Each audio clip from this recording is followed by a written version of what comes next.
Homeopathic চিকিৎসক যারা ওনারা হচ্ছে আপনারা তো বললেন যে আপনারা হচ্ছে আলাদাভাবে শিক্ষা প্রতিষ্ঠান আছে এবং আলাদাভাবে আপনাদের অর্ডিন্যান্স এবং আইন আছে এবং 2023 সালে আইনে সংশোধিত হয়েছে।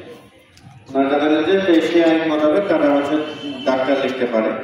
তো তাদের হচ্ছে অভিযোগ যে হচ্ছে বিএমডিসি থেকে তাদেরকে ডাক্তার শব্দটা ব্যবহার না করার জন্য পরিপত্র দেওয়া হয়েছে। সেই বিষয়ে আপনারা এসেছেন, আমি আপনাদের পরিপত্র আপনাদের সাথে স্মারকলিপি সেটাই করে আমি আমার চ্যানেলে প্রপার অথরিটির মাধ্যমে সেটা আমরা আমাদের হচ্ছে সর্বোচ্চ যেখানে স্বাস্থ্য মন্ত্রণালয়ে প্রেরণ করবো।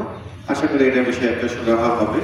আর হচ্ছে আপনারা যেহেতু ওই মানুষের চিকিৎসা কাজে ব্যবহার করেন, মানে সেবা দিয়ে থাকেন, চিকিৎসা একটা সেবামূলক যেহেতু সেবাই বলা যায়, এটা তো আসলে চাকরি না বলে সেবা বলা যায়। সেবা যেহেতু, তো এই সেবার ক্ষেত্রে আসলে আপনারা যে হয়রানির শিকার হন বলেন, আসলে এটা মেনে নেওয়ার মতো না। আসলে যে কোনো সেবায় যারা সেবা দিচ্ছে বৈধভাবে তারা যদি হয়রানির শিকার হয় তাহলে তাদের জন্য সেই সেবার যে আগ্রহ সেটাও হারাবে এবং হচ্ছে তারা যে মানসিকভাবে ভেঙে পড়বে।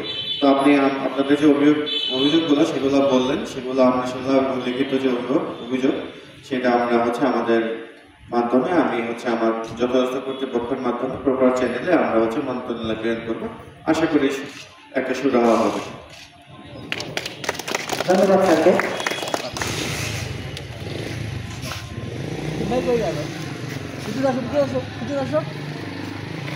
মানবিক ব্যানারটা জড়া দিল।